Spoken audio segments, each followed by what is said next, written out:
On the 3rd of May, a new era dawns for Fakenham Racecourse. They become part of Racecourse Media Group and Racing TV as a whole.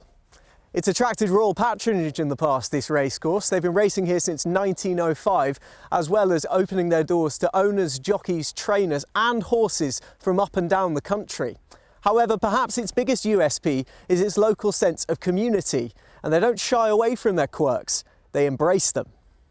For anyone who has yet to visit Fakenham, could you just give us an idea of a bit of a history about the place? I can indeed. So Fakenham is in North Norfolk, halfway really in a line between King's Lynn and Norwich. We're 10 miles off the Norfolk coast, and the 10 miles due north of us is the most fantastic bit of wild coast. You've got huge expanses of beach, Holcombe Beach, Wells next to the sea, Brancaster. It's stunning, and we're in lovely undulating stunning countryside here just south of the really pretty and lovely little market town of Fakenham.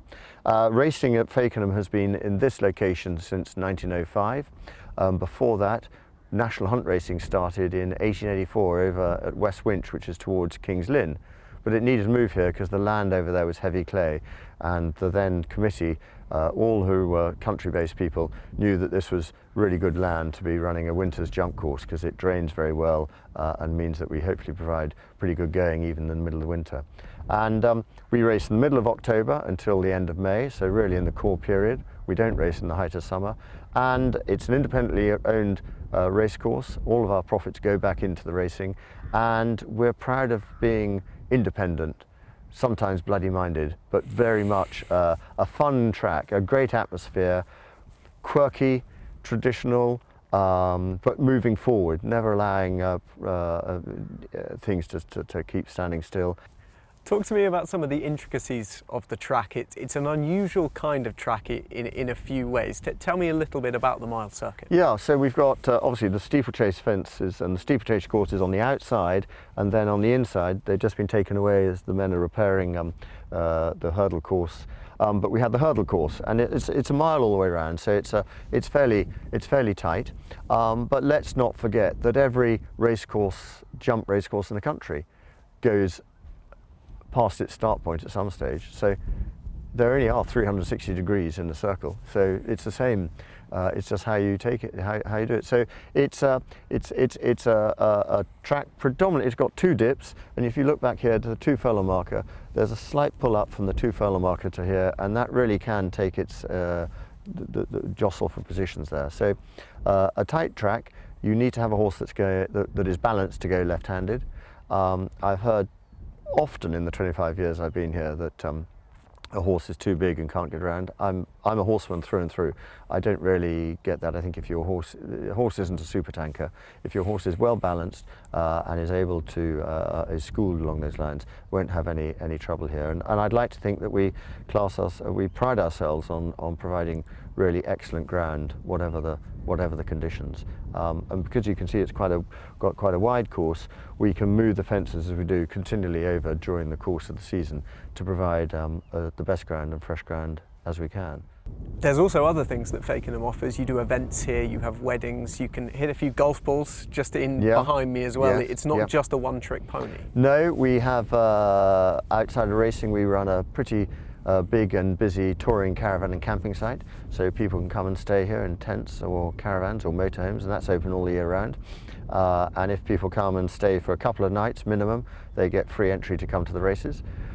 We always have a bit of a jostle, particularly on a busy time like Easter Monday.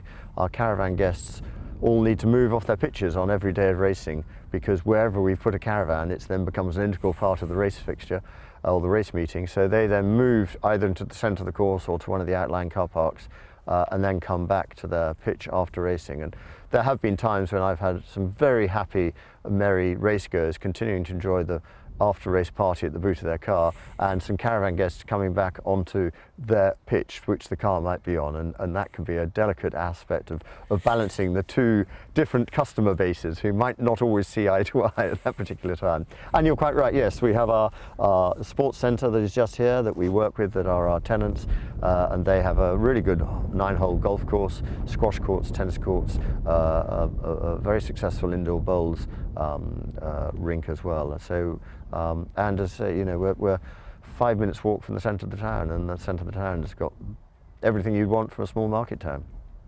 You mentioned you've been Clerk here for the better part of 25 years. There'll be punters watching, looking for clues about the track, and who will be screaming at the TV, asking what's the best type of horse to take around Fakenham. Now, I know you say any horse can win around here, but what kind of horse suits this track ideally? Quite a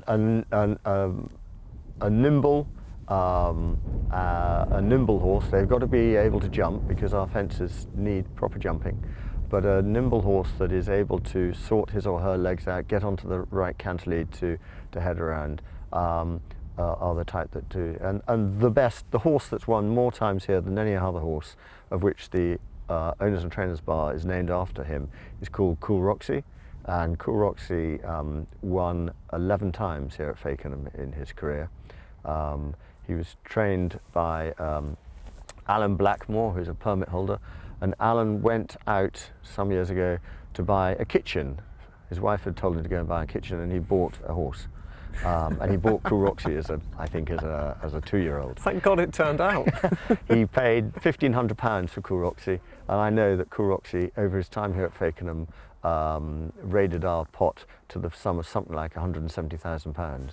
And Alan, I only saw the other day, Alan's well into his 90s now. He still drives himself up here, and he had a day's racing only quite recently. But that was a little horse. He was 15.3, I should think, and really did well around here. So it's it's not the size of it's the horse has got to be nimble, agile, and be able to